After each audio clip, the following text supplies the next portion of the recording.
Hello, I'm your host Lamar L.A. Smith, and as you can see, we got blue on for a reason. It's the Big Blue Nation. We down here in K4, and I got one of the fans of Inside380, and I'll let him introduce himself. Yeah, my name is Manny. I'm a freshman, repping Big Blue Nation. Excited to be on Inside380. First, we're going to get into the UK football game. Their win last Saturday was nothing short of the word dominant. They won 59-14 versus University of Tennessee Martin, and it really was a whitewash. They were up as many as 28-0. A.J. Stanks caught a pick, to start one of their drives. Fred Tiller caught another pick to start one of Tennessee Martin's drives when they were coming down the field and looked like they were going to score. And if you didn't know already, Manny, this secondary already broke their mark from last year. This secondary caught 2 picks. Last year, this secondary caught 1 pick through 12 games, and their whole team caught 2 picks. Caught 3 picks, and they're already ready to surpass that. So, what you think about the game since you were there the whole time? I mean, it was a good game from the start. They came out focused. I mean, I think it all has to do with the coach, the new coach, the head coach. He's really, he's going to make a change. Because, like you said, they already broke the interception record. Just hopefully this next game they'll step up and show what they're really working with. But it was a good game. It was a blowout. It was expected for a D2 school. It was expected for them to blow out.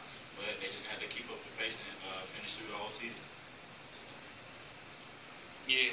This time they're going against, Ohio. And Ohio is their first FBS opponent on their schedule. And, last game, Patrick Tiles, he racked up 377, 20 out of 29. Had a couple TD passes, even had a TD run, which is a shame because he's not what you call a premium athlete. Then you had, Braylon Hurd, that 2 carries, 116, 2 TDs. That's enough said right there. Then Brandon Blake Bone, Blake Bone, one of the wide receivers and one of the UK 18 recruits, had 2 receptions for 65 yards and a TD, which was a 36-yarder, where he ran a slot out.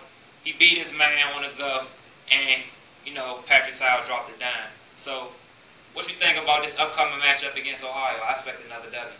Yeah, I expect another W too, but if they keep their heads in the game, I think it's number 6 you just mentioned, freshman. If he keeps doing his thing, he has room for improvement and room to get better. But if he keeps doing what he's doing, we're going to do big things this year.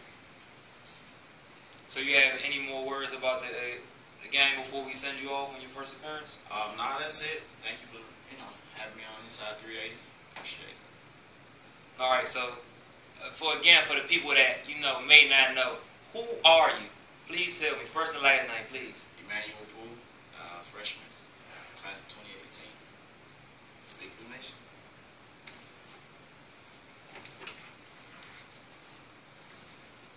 Inside380 for you. Now, like my man Manny said, pretty nice having him on the show. I'm gonna try to get a fan of Inside380 on every episode from now on if I can. We're gonna see how those things work out. But next, we're gonna talk about Jameis Winston. Jameis Winston allegedly was accused of rape late last season, by a female student from his campus. And the thing about it is, she claimed she was raped December 2012.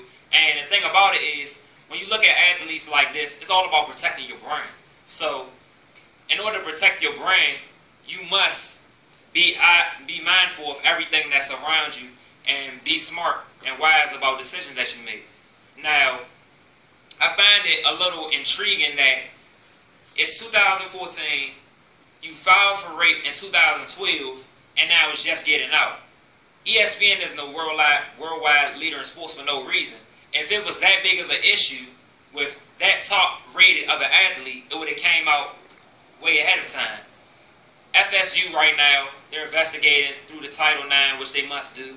And I think it's strictly blasphemy, in my opinion. I don't know what happened, but I kind of doubt that everything went down with Jameis Winston and that he raped the girl. I kind of think that, the girl, for whatever reason, probably may have some animosity towards Winston. I really don't know the case, but I really don't think that's really called for with this whole dilemma.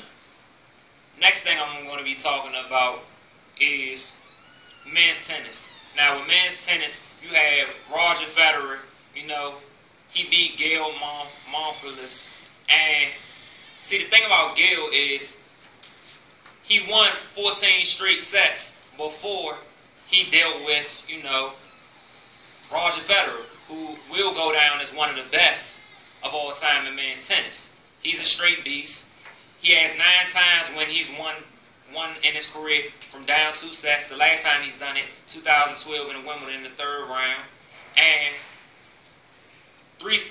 out of all them sets, 4 of the 5 sets were competitive. In the last set, you know, Roger Federer just turned up on him. You know, he's a great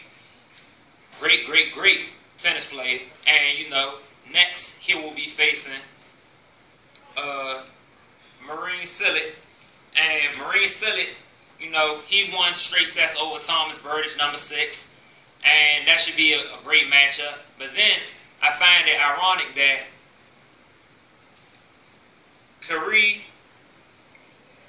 Kei Nishikori, he becomes the first man from Japan to reach the U.S. semifinals in 96 years. And the last person to do it was in 1918. He beat Stan Wawrinka, who won the Australia Open early this year, ranked number 5. He's a player on the come-up. And as well as he's from the same native country as Roger Federer. So they're both Swissmen.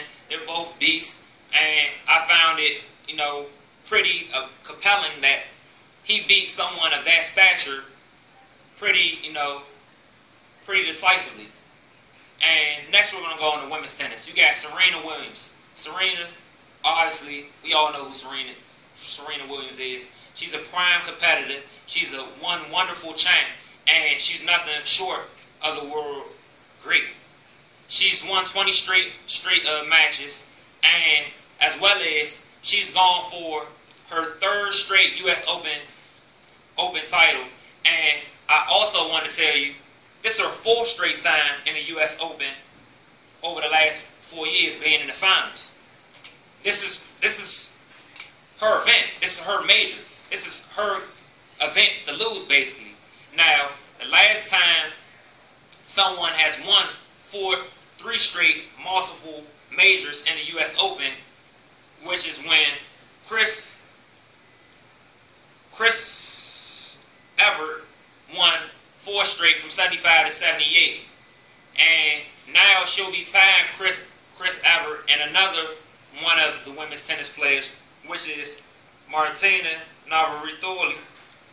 And I'll pronounce her last name wrong. Maria. She's tied with her, and with 18 majors if she wins, you know, the U.S. Open, and that will be, you know, splendid to see. Next after that, we're going to go to the WNBA Finals. We got the Chicago Sky versus the Phoenix Mercury. Phoenix Mercury houses one of the best and most talented lineups in the league. You have Diana Taurasi, who is one of only of a couple players in the league that ever lead the league in scoring at one point and lead the league in assists at one point. She's a sniper. She's baby Kobe. And all she does is win. She already has two WNBA Finals in her, you know, hoister. She already's won the Finals MVP once. She's probably one of the best players, if not the best player in the game. You have Brittany Griner, who, like I've told you many times, is a man-child, man-woman, whatever you want to call her. 6'8", she could be the next Wilt. She won Defensive Player of the Year, broke the record for most blocks in the season, as well as you have EDD.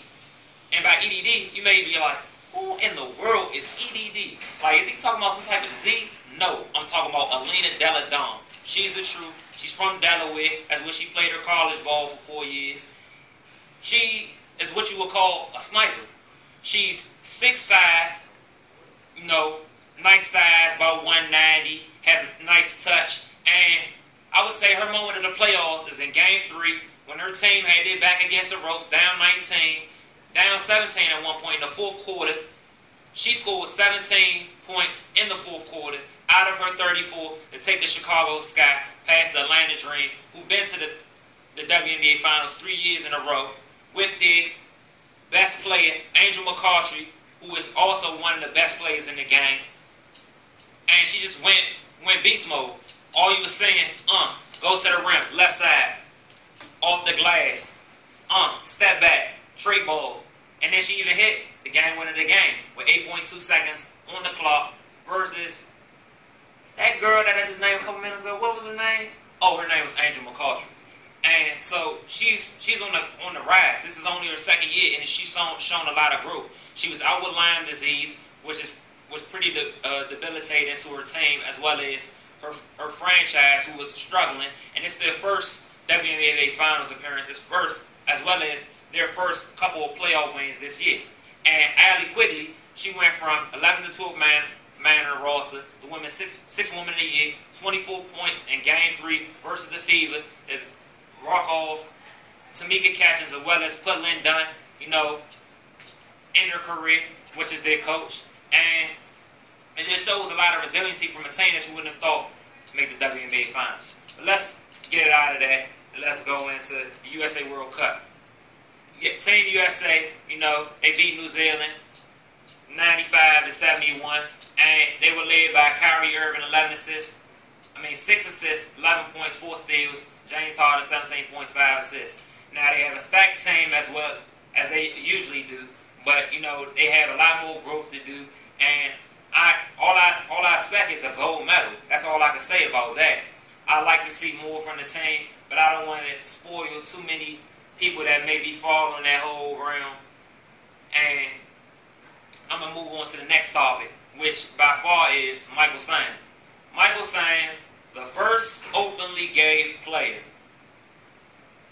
You remember that? The first openly gay player. See, he was cut by the Rams last Saturday. He was their 54th man, and, they have a 53-man roster. See, now he's with the Dallas Cowboys. So Jerry Jones, of course, he's all about the money, all about the moolah, shook up his roster. Now he has Michael Sam in his practice squad. That should be very interesting to see. After that, I'm going to get into J.J. Watt. J.J. Watt signed a 6-year, $100 million, $51.8 million guaranteed contract. Now, that is by far the biggest and best contract a defensive player has ever signed in NFL history. J.J. Watt, he's built like a tight end with super duper athleticism. He gets off the edge real quick, and you may know known by his nickname J.J. Swat, because he's known for batting down passes on a lot of different quarterbacks. So he's just a monster. Last year he had around 20 sacks. He was pretty close to breaking the record, even though in a dismal year from the Texans, who started off 2-0, lost their last 14, wanted to get the number 1 pick, got Jadeveon Clowney, who was going to be another monster off the edge from South Carolina, DN, prototypical 6'6", 260 body frame, and one monster of an athlete. But J.J. Watt is a stalwart of their defense. He always will be. And, they inked him up for 6 years, like they're supposed to do. Look out for J.J. Watt. Going to be very, very, very formidable on that D-line this year. And Clowney right next to him, trouble. Now, as well as, I'm going to end up Inside 380 with Seahawks versus the Packers. Now, the Legion of Boom. What did they do versus Aaron Rodgers? They held him to 189 passing yards and 175 as a team. Now, of course, that's because of sacks. 14 yards minus off that. As well as they only gave up 80 rushing yards. Stout defense. They gave up 255 yards total. And what you expect from the Legion of Boom. That defense is known for making big plays. They had a pick from Byron Maxwell. They put a vice grip on the Packers at the halftime. But it really shows the lack of weapons that the Packers had. It started off a couple years ago when Aaron Rodgers was MVP. They had Donald Driver, Jordy Nelson, Greg Jennings, Randall Cobb, and they had another big receiver. Now they had 5 receivers, now they're down to 2, Randall Cobb and Jordy Nelson. So when you lose that many weapons, I don't care how great you are, you're going to struggle. He's going to have a season like Tom Brady experienced last year. He's really great, so he's going to get over the hump. Extraordinary quarterback. If not the best, one of the top 2 or 3 quarterbacks in the league. And all I expect him to do is succeed. Now, Russell Wilson, he was 19 to 28, 191. And, he's going to be steady for the Seahawks. And beast mode, my man Marshawn Lynch, he didn't throw any Skittles last game for him, but all you're going to see is rainbows because 20 carries, 110, monster. Now, Seahawks are going to do it big this year. I'm waiting for them to see the 49ers. That's going to be their real test. NFC West opponent. Might as well be the NFC Championship again this year. But, I'm going to wrap it up for you. Enough talking for me. That's Inside380 with your host, Lamar L.A. Smith. Check out next week UK sports updates as well as everything on sports. #NextFaceOf ESPN. Inside380 LA out.